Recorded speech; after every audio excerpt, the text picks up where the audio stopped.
সম্মানিত মুসলমান ভাইয়েরা, আমি আপনাদের সামনে কোরআনে কারীমের ৩০তম পারা থেকে একটি ছোট্ট সূরা তেলাওয়াত করেছি। এই সূরার নাম সূরাতুল আসর। এই সূরা নাজিল হয়েছে মক্কাতুল মুকাররমায়। এই সূরাতে ৩টি আয়াত আছে। সূরাটি এত ফজিলতপূর্ণ, আল্লাহর নবীর সাহাবীরা যখন একত্রিত হতেন, তারা একজন আরেকজনকে এই সূরাতুল আসর শোনাইতেন। একজন আরেকজনকে যতক্ষণ পর্যন্ত সূরাতুল আসর এই সূরা না শোনাইতেন, ততক্ষণ পর্যন্ত তারা পৃথক হইতেন না। সম্মানিত হাজিরিন, ইমামে শাফি রাহমাতুল্লাহ আলাইহি বলেছেন, এই সূরার মধ্যে এত বেশি মাওয়াদ আছে, এই সূরার মধ্যে এত বেশি ফজিলত আছে, এই সূরার মধ্যে এত বেশি তথ্য আছে, দুনিয়ার কোন মানুষ যদি এই সূরাটাকে ফলো করে, তাহলে তার জন্য আর কোনো বিধানের প্রয়োজন নাই। হেদায়েত, নাজাত, জান্নাতের জন্য এই সূরাটাই যথেষ্ট। সুবহানাল্লাহ। আসসালামু আলাইকুম ওয়া রাহমাতুল্লাহি ওয়া বারাকাতুহু।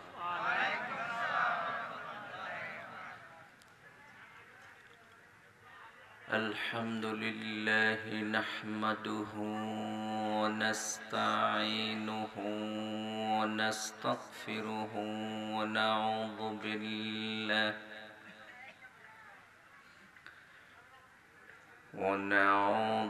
بالله من شرور أنفسنا ومن سيئات أعمالنا. من يهد الله فلا مضل له ومن يضلله فلا هادي له. ونشهد أن لا إله إلا الله وحده لا شريك له. ونشهد أن سيدنا ومولانا محمدا عبده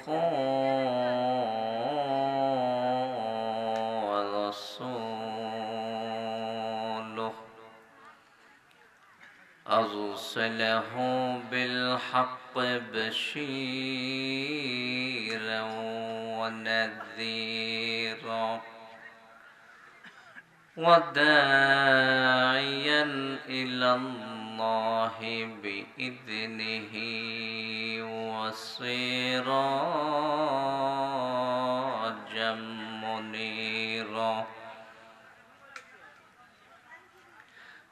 أما بعد، فأعوذ بالله من الشيطان الرجيم. بسم الله الرحمن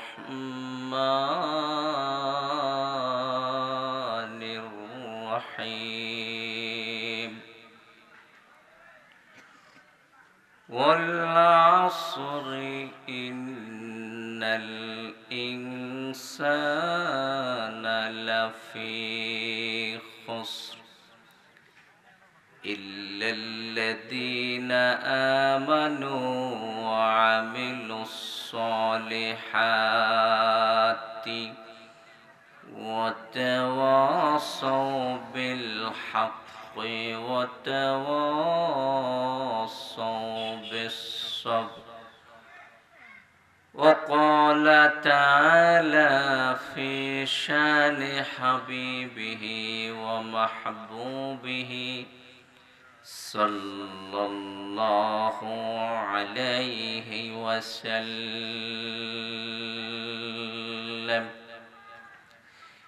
إن الله وملائكته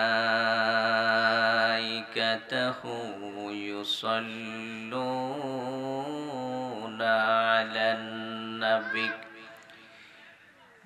يا أيها الذين آمنوا صلوا عليه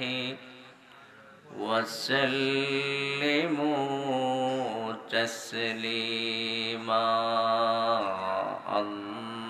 اللهم صل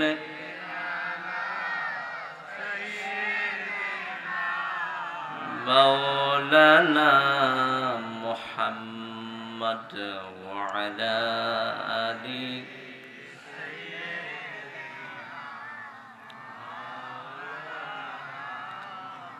জবানটা খুলে মহব্বতে পড়েন আল্লাহুম্মা সাল্লি আলা সাইয়্যিদিনা মাওলানা মুহাম্মদ ওয়া আলা আলিহি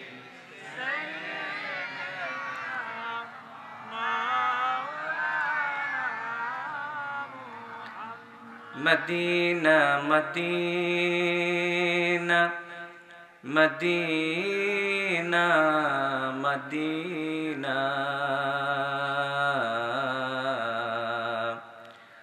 বড়া লজ্জত মিলতা হ্যায় নামে মদিনা। আল্লাহুম্মা সাল্লি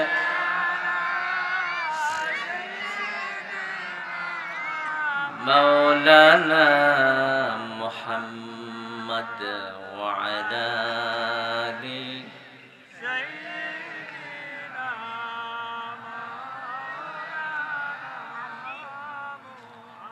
मदीना में जाना मदीना में मरना यही है हमारा दिलों के तमन्ना। अल्लाहुम्मा सल्ली अला मौलाना मुहम्मद व अला आलि सय्यिदना।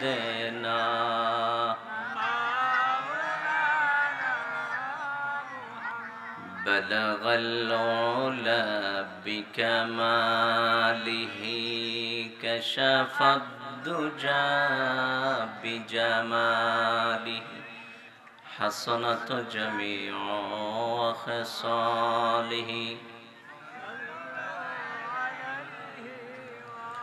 बलगल उला बिकमालिही कशफद दुजा बिजमालिही हसनत जमीउ खसालिही। मोहब्बत एकटू जिकिर करें ला इलाहा ला इलाहा ला इलाहा ला इलाहा ला इलाहा ला इलाहा ला इलाहा লা ইলাহা ইল্লাল্লাহ লা ইলাহা বলো লা ইলাহা লা ইলাহা সুবহানাল্লাহ ওয়ালহামদুলিল্লাহ লা ইলাহা সুবহানাল্লাহ ওয়ালহামদুলিল্লাহ লা ইলাহা লা ইলাহা লা ইলাহা লা ইলাহা লা ইলাহা লা ইলাহা ইল্লাল্লাহ মুহাম্মাদুর রাসূলুল্লাহ সাল্লাল্লাহু আলাইহি ওয়াসাল্লাম আল্লাহ আল্লাহ আল্লাহ আল্লাহ আল্লাহ আল্লাহ আল্লাহ আল্লাহ আল্লাহ আল্লাহ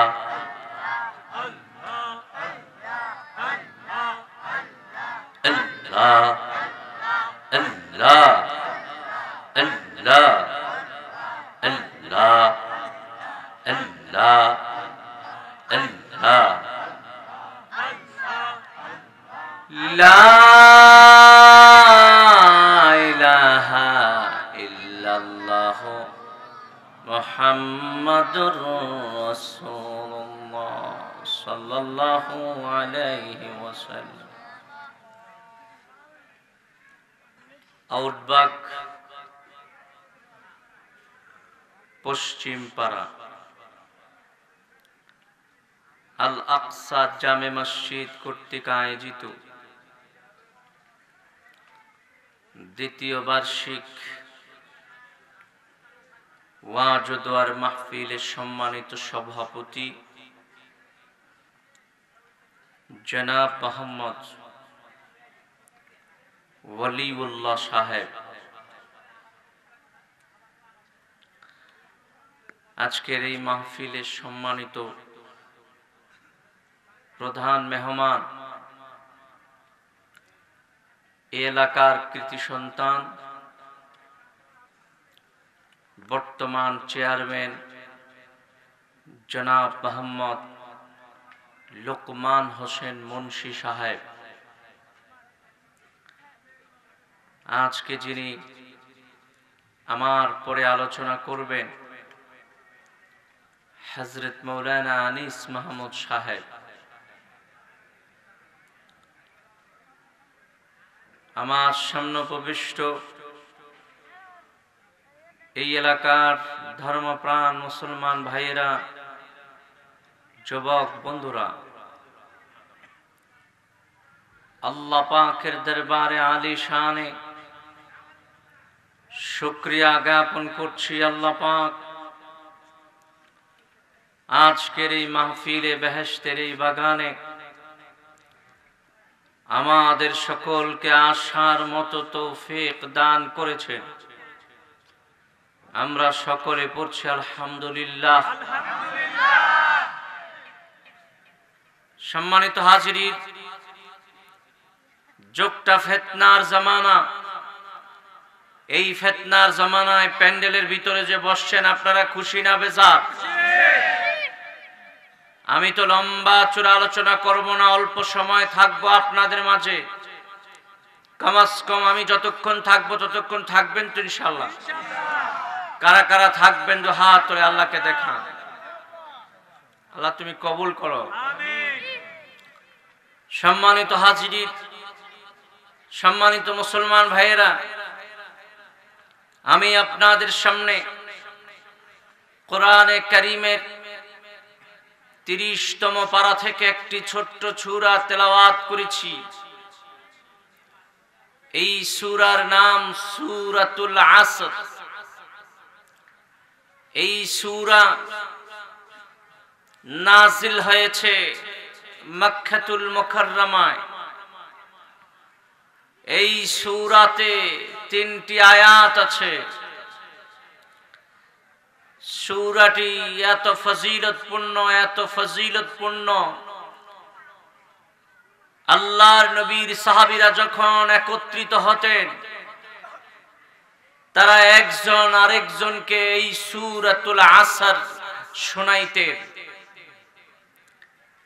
একজন আরেকজনকে যতক্ষণ পর্যন্ত সূরাতুল আসর এই সূরা না শোনাইতেন, ততক্ষণ পর্যন্ত তারা পৃথক হইতেন না। সম্মানিত হাজিরিন, ইমামে শাফি রাহমাতুল্লাহ আলাইহি বলেছেন, এই সূরার মধ্যে এত বেশি মাওয়াদ আছে, এই সূরার মধ্যে এত বেশি ফজিলত আছে, এই সূরার মধ্যে এত বেশি তথ্য আছে, দুনিয়ার কোন মানুষ যদি এই সূরাটাকে ফলো করে, তাহলে তার জন্য আর কোনো বিধানের প্রয়োজন নাই। হেদায়েত, নাজাত, জান্নাতের জন্য এই সূরাটাই যথেষ্ট। সুবহানাল্লাহ। আসুন আমরা জানতে চেষ্টা করি এই সূরার মধ্যে কি আছে।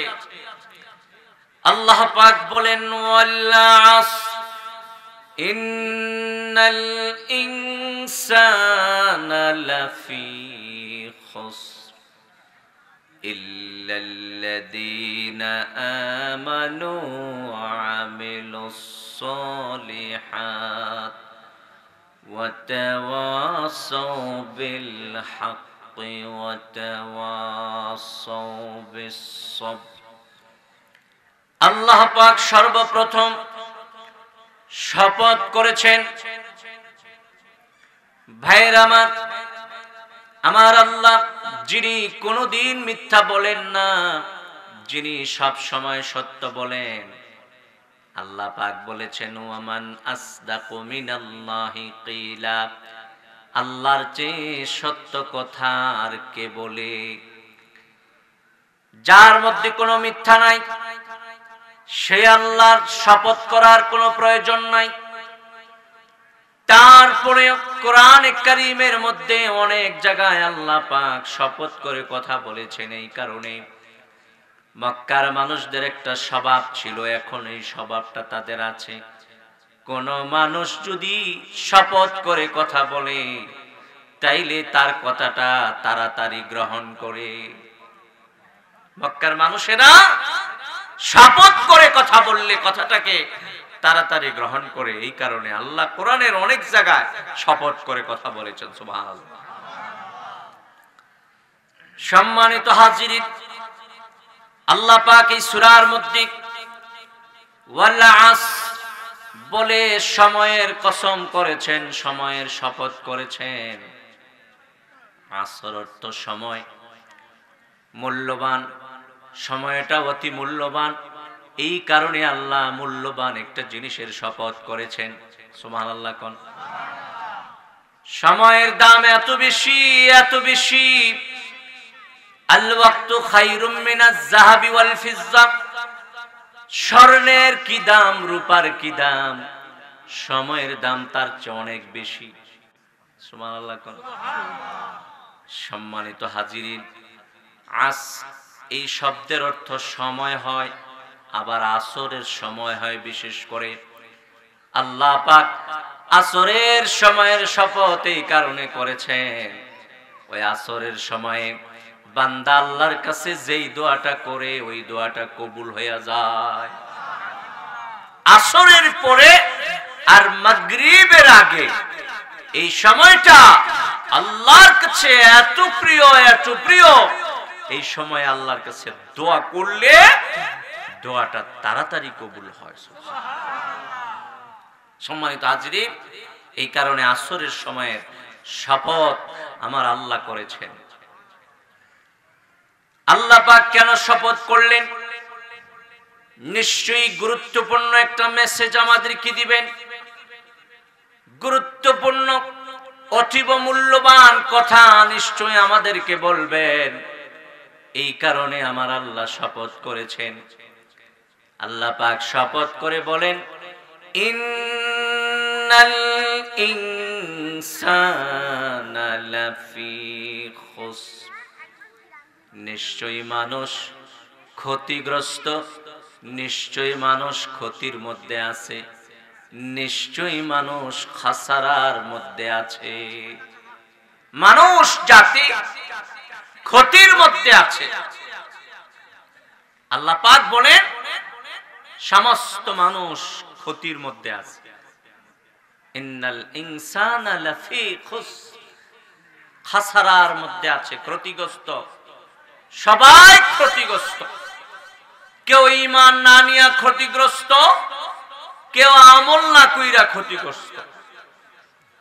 ভাইয়েরা আমার, কাফের মুশরিক যারা, তারা তো চরম ক্ষতির মধ্যে আছে। যারা কাফের, যারা মুশরিক, যাদের ঈমান নাই, যারা আল্লাহ এবং তার রাসূলকে বিশ্বাস করে না, যারা কবর, হাসর, মিজান, ফুলসিরাত, জান্নাত, জাহান্নামকে বিশ্বাস করে না, তারা কাফের, তারা মুশরিক, তারা চরম ক্ষতির মধ্যে আছে।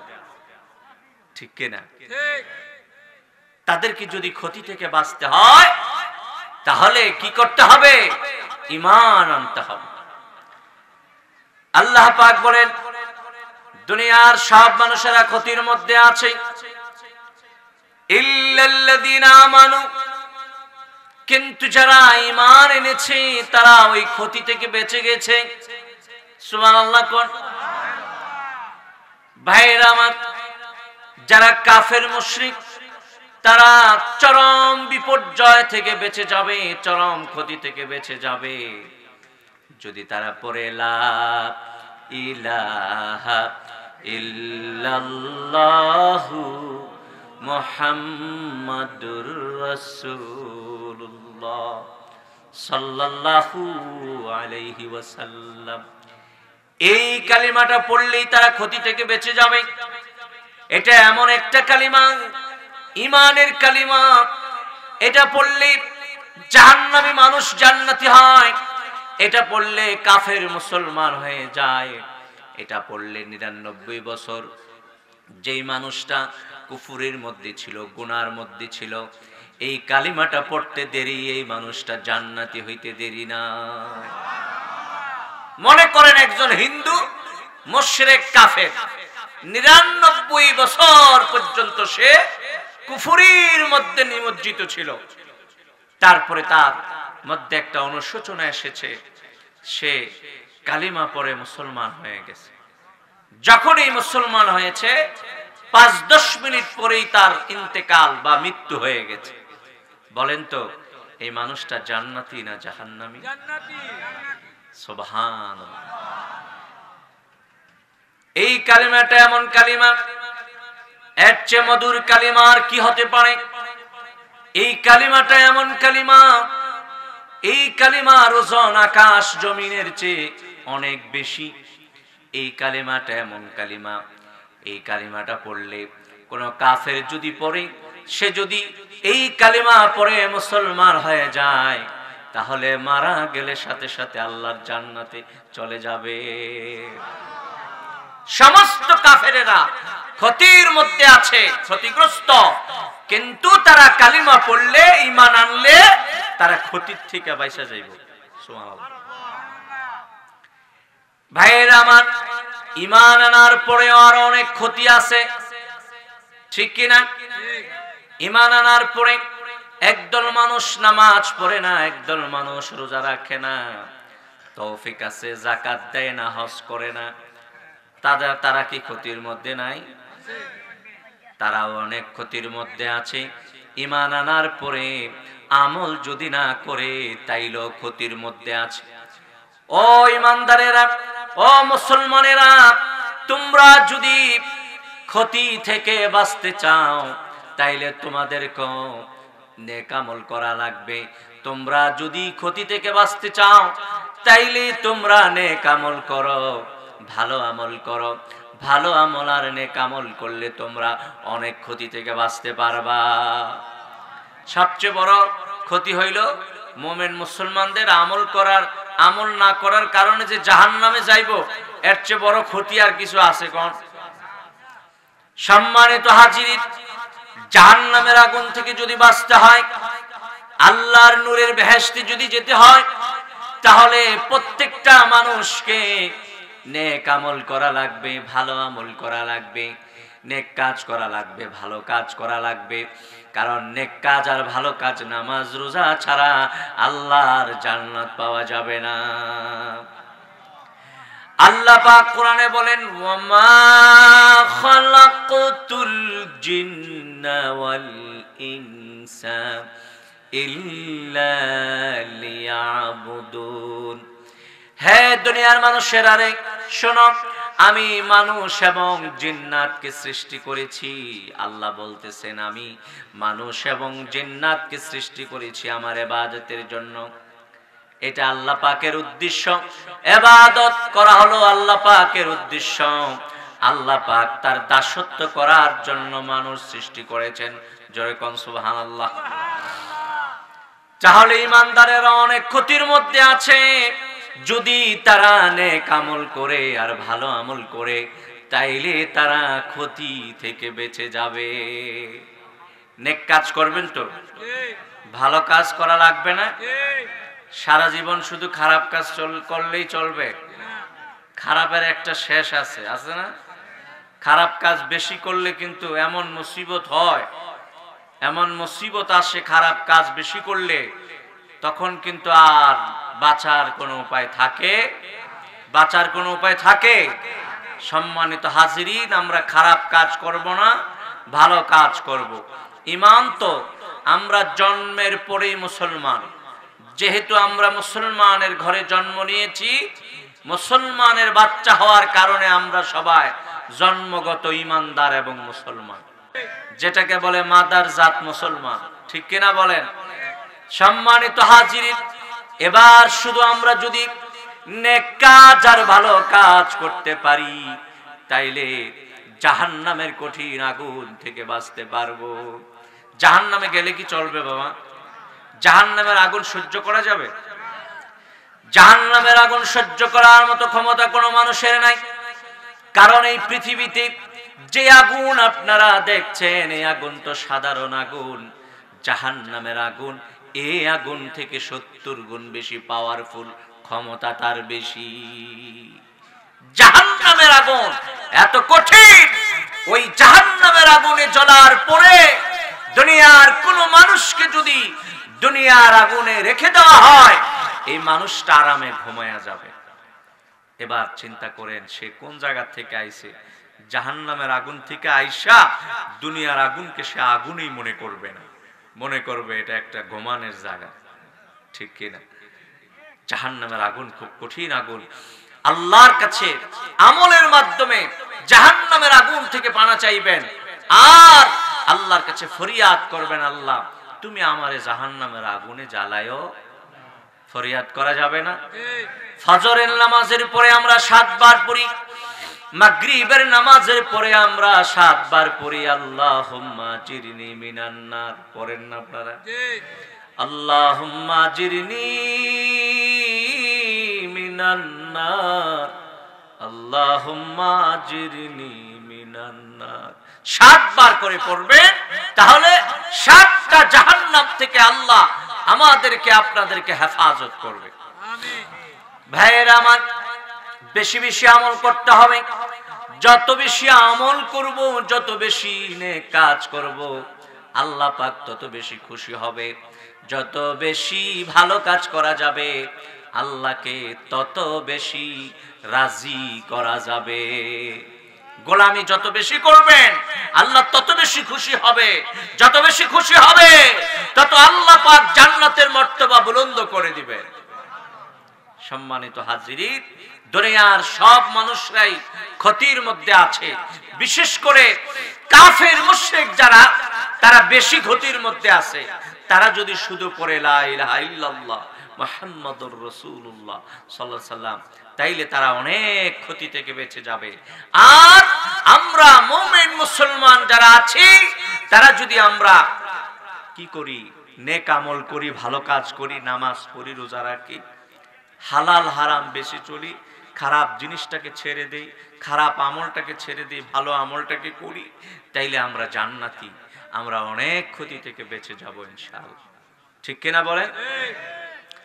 সম্মানিত হাজির, আপনি প্রশ্ন করবেন, হুজুর খারাপ কাজ কোনটা? খারাপ কাজ কোনটা এটা বুঝেন না। কাজটা করার প্রথমে আপনি চিন্তা করবেন এটা ভালো কাজ না খারাপ কাজ। আপনার দিমাগ যদি বলে এটা ভালো কাজ তাইলে কইরেন, আপনার দিমাগ যদি বলে এটা খারাপ কাজ কইরেন না।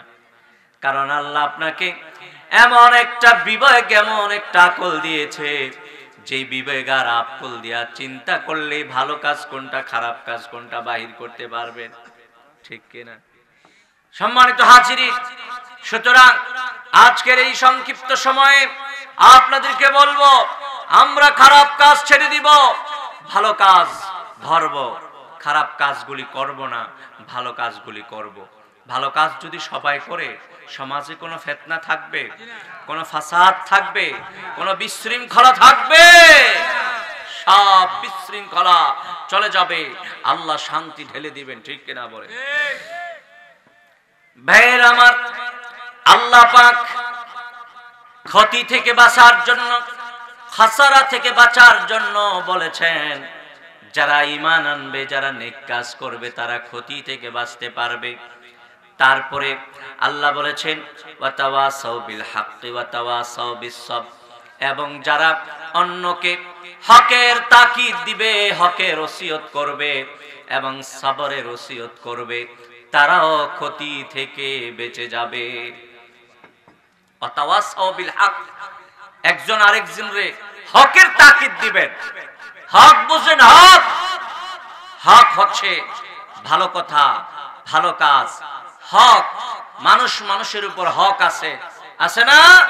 হক মানে হলো সত্য, সত্যের তাকিদ দিবেন, তাইলেই চলবে।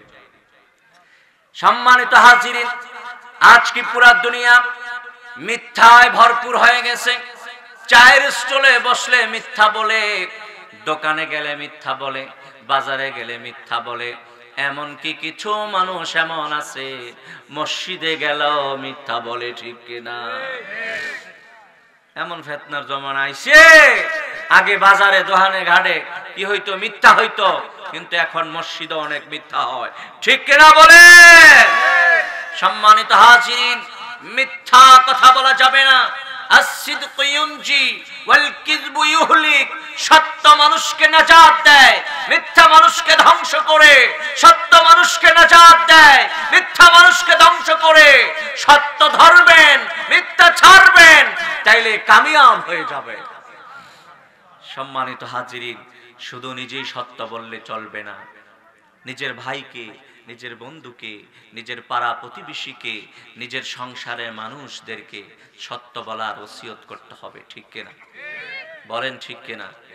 সবাই যদি সবাইরে কই যে ভাই আপনি সত্য কথা বললেন, আপনি আমারে কইলেন, আমি আপনারে কইলাম, কোন তো আর জগতে মিথ্যা থাকবে?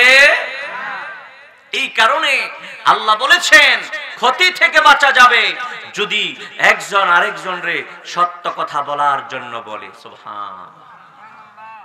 তারপরে আমার ভাইয়েরা, একজন যদি আরেকজনকে ধৈর্যের কথা বলেন, সবরের কথা বলেন, তাইলে ক্ষতি থেকে বাঁচতে পারবেন।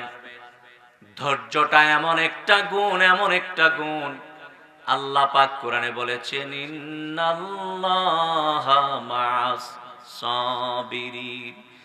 যারা ধৈর্য ধারণ করবে, যারা ধৈর্য ধারণ করবে, আল্লাহ পাক বলেছেন, আল্লাহ পাক তাদের সাথী হয়ে যাবেন, বন্ধু হয়ে যাবেন। সুবহানাল্লাহ।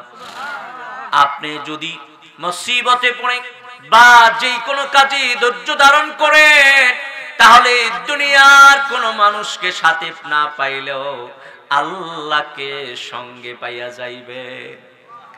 আল্লাহকে পাইলে আর কোনো মুসিবত আছে? सारी दुनिया हो मुखालिफ कुछ नहीं नुकसान है, गम नहीं है डर नहीं है जब खुदा रहमान है। আল্লাহ যদি আমার পাশে চলে আসে, আল্লাহ যদি আমার বন্ধু হয়ে যায়, আল্লাহ যদি আমার সাথী হয়ে যায়, মুসলমান ভাইয়েরা রে, তাইলে আমার কোনো চিন্তা নাই, আমার কোনো পেরেশানি নাই। কারণ দুনিয়ার সব মানুষ আমারে মারতে চাইলো, আল্লাহ যদি আমারে হেফাজত করে, দুনিয়ার কোনো মানুষ কিছুই করতে পারবে না। ধৈর্য এমন একটা গুণ, আল্লাহ পাক বলেছে ইন্নামা ইয়াতাওয়াফফাস সাবিরুনা আজরুহুম বিগাইরি হিসাব। যারা সাবির, যারা ধৈর্যশীল, যারা বিপদে আপদে বালা মুসিবতে ধৈর্য ধারণ করে, আল্লাহ পাক তাদেরকে পুরস্কার দান করবে বেগাইরে হিসাব। এমন পুরস্কার যেই পুরস্কারের কোনো হিসাব নাই। সুবহানাল্লাহ। বেহিসাব আল্লাহ পাক নেয়ামত দান করবে, বেহিসাব আল্লাহ পাক বকশিশ করবে, আল্লাহ পাক নেয়ামত দান করবে। সুবহানাল্লাহ। সম্মানিত হাজিরিন, তাহলে আমাদেরকে কি করতে হবে? ক্ষতি থেকে যদি বাঁচতে হয়, ইমানদার হতে হবে, পাক্কা মুমিন ইমানদার। আর আমলে সালেহ করতে হবে, আর একজন আরেকজনকে সত্যের উপদেশ দিতে হবে, একজন আরেকজনকে ধৈর্য ধারণের কথা বলতে হবে। ঠিক কিনা? একজন রাগ হয়ে গেছে, মনে করেন আপনার সামনে খুব রাগ হয়ে গেছে আরেকজনের উপরে, আপনি বলবেন ভাই ধৈর্য ধরেন, ধৈর্য ধরেন। সুবহানাল্লাহ কইতেন না? এইভাবে যখন একজন মানুষ আরেকজনকে ধৈর্যের কথা বলবে, ভাইয়েরা আমার, সে যখন ধৈর্য ধারণ করবে, তাহলে প্রথম পুরস্কার হইল তার সঙ্গী হয়ে যাবে আমার আল্লাহ। এটা প্রথম পুরস্কার। আর তার শেষ পুরস্কার হচ্ছে আল্লাহর জান্নাতের বেগাইরে হিসাব, বেহিসাব নেয়ামত। সুবহানাল্লাহ। সুতরাং আল্লাহর জান্নাতের বেহিসাব নেয়ামত যদি পেতে হয়, আমাদেরকে অবশ্যই ধৈর্য ধারণ করতে হবে। ধৈর্য ধারণ করেছেন দুনিয়ার সব নবী রাসূলেরা, ধৈর্য ধারণ করেছেন শেষ নবী মুহাম্মদুর রাসূলুল্লাহ সাল্লাল্লাহু আলাইহি ওয়াসাল্লাম। কি পরিমাণ ধৈর্য দে আমার দয়াল নবীর ছিল, তার কোনো হিসাব নাই। সেদিকে গেলে তো অনেক সময় চলে যাবে। সম্মানিত হাজিরিন, সেদিকে যাব না। নবী রাসূল সাহাবায়ে কেরাম ওলি আল্লাহ, তাদের ধৈর্যের মিসাল যদি আজকে পেশ করি, শেষ করা যাবে না। এত বেশি ধৈর্য তাদের অন্তরে ছিল, তাদের দিলে ছিল। আল্লাহ যেন আমাদেরকে ধৈর্য দান করে। বলেন আমিন, বলেন আল্লাহুম্মা আমিন, বলেন আল্লাহুম্মা আমিন। একটু দরুদ শরীফ পড়েন। সাল্লাল্লাহু আলা মুহাম্মাদ, সাল্লাল্লাহু আলা মুহাম্মাদ, সাল্লাল্লাহু فمحمدنا هو سيدنا فالعز لنا لإجابته صلى الله صلى الله عليه صلى الله على محمد صلى الله محمد سيد الكونين والثقلين والفريقين من عرب ومن عجم صلى الله محمد صلى الله عليه صلى الله على محمد صلى يا نبي سلام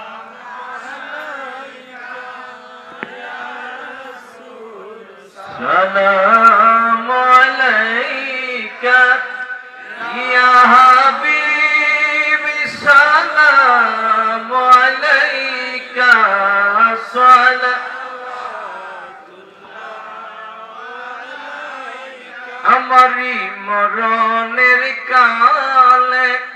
নবী আপনাকে নিকট পেলে থাকবে না মরণ যন্ত্রণা এ জীবনে ইহাই কামনা ইয়া নবী সালাম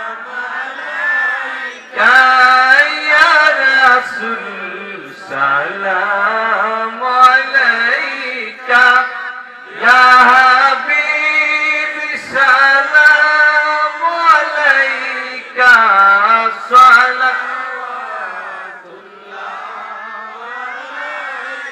ইয়া রাসূলুল্লাহ ওয়া ইয়া হাবিবাল্লাহ তুমি যে ঘুমাও না রাতে দেখা দাও আশিকদের সাথে একাকার হইলে নিশীতে দিও গো দেখা স্বপ্নে ইয়া নবী সালাম আলাইকা ইয়া রাসূল সালাম আলাইকা ইয়া হাবিব সালাম আলাইকা সালাতুল্লাহ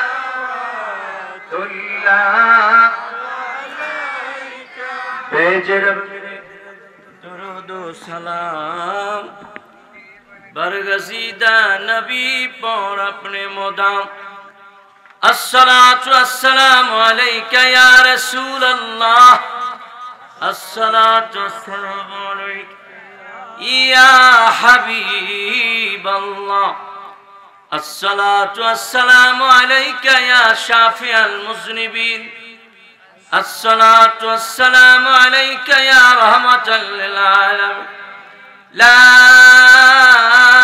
इलाहा इल्लल्लाह मुहम्मदुर रासूलुल्लाह सल्लल्लाहु अलैहि वसल्लम সকলে বলুন আলহামদুলিল্লাহ রব্বানা যালামনা আনফুসানা ওয়া ইল্লাম তাগফির লানা وترحمنا لنكونن من الخاسرين رب ارحمهما كما ربياني صغيرا ربنا آتنا في الدنيا حسنة وفي الآخرة حسنة وقنا عذاب النار وقنا عذاب النار وقنا عذاب النار وادخلنا الجنة مع الأبرار يا عزيز يا غفار ويا رب العالمين رب العالمين আমরা কতিপয় গুনাহগার বান্দা তোমার শাহী দরবারে জান্নাতের বাগান থেকে তোমার শাহী দরবারে হাত বাড়াইছি আল্লাহ পাক জীবনে যত গুনাহ করে ফেলেছি আমাদের গুনাহগুলি maaf করে দাও আমাদের আব্বা আম্মার গুনাহগুলি maaf করে দাও দাদা দাদি নানা নানি যারা অন্ধকার কবরে আছে তাদের কবরগুলি তুমি বেহেশতের বাগান বানায় দাও রব্বুল আলামিন এখানে এমনও মানুষ আছে যার মা নাই এমনও মানুষ আছে যার বাবা নাই এমনও মানুষ আছে মাও নাই বাবাও নাই যারা মা বাবা হারা ইয়া আল্লাহ যাদের মা বাবা অন্ধকার কবর দেশে শুয়ে রয়েছে রে আল্লাহ তাদের কবরগুলি তুমি বেহেশতের বাগান বানায় দাও ইয়া আল্লাহ খাস করে এই আউটবাক এলাকার জমিনের নিচে অন্ধকার কবরে যত মানুষ আছে তাদের কবরগুলি তুমি বেহেশতের বাগান বানায় দাও একটা মানুষের কবরও আল্লাহ আযাব রাইখো না। এই মাহফিলটার উসিলায় তুমি কবরগুলি জান্নাতের বাগান বানায়া দাও। ইয়া আল্লাহ, জানি না কি কোন আশা লইয়া হাত বাড়াইছে, কার মনে কি ব্যথা আছে। ইয়া আল্লাহ, মনের আশাগুলি পূরণ করো, মনের ব্যথাগুলি মোচন করে দাও। সবাইকে সহি সালামতে রাখো, সবাইকে সুস্থ রাখো। সবাইকে নিয়ে তোমার হাতে সুপর্দ হয়ে গেলাম। আল্লাহ পাক, তুমি আমাদের হেফাজতের জিম্মাদার হয়ে যাও। তুমি আমাদের হেফাজতের জিম্মাদার হয়ে যাও। ইয়া আল্লাহ, আমাদেরকে সুস্থ রাখো, আমাদেরকে ঈমানি জিন্দেগি নসিব করো। বেঈমান কইরা আমাদেরকে কবরে নিও না। হাসরের দিন গুনাহগার বইলা ডাক দিও না। জীবনের গুনাহ মাফ না কইরা আমরা রে মরণ দিও না। হাসরের দিনে গুনাহগার বইলা ডাক দিও না। ইয়া আল্লাহ, সবাইকে কবুল ও মঞ্জুর করো। এই মাহফিলটা কিয়ামত পর্যন্ত কায়েম ও দায়েম করো। এই মাহফিলের উসিলায় নাজাত দিয়ে দাও। সবাইকে আল্লাহ আমলে সালেহ করার তৌফিক দান করো, নেক কাজ করার তৌফিক দান করো, খারাপ কাজ ছেড়ে দেওয়ার তৌফিক দান করো। রব্বানা তাকাব্বাল মিন্না ইন্নাকা আনতাস সামিউল আলিম ওয়া তুব আলাইনা ইন্নাকা আনতাত তাওয়াবুর রহিম। ওয়া সাল্লাল্লাহু তাআলা আলা খায়রি খালকি মুহাম্মাদ ওয়া আলা আলিহি ওয়া সাহবিহি আজমাইন।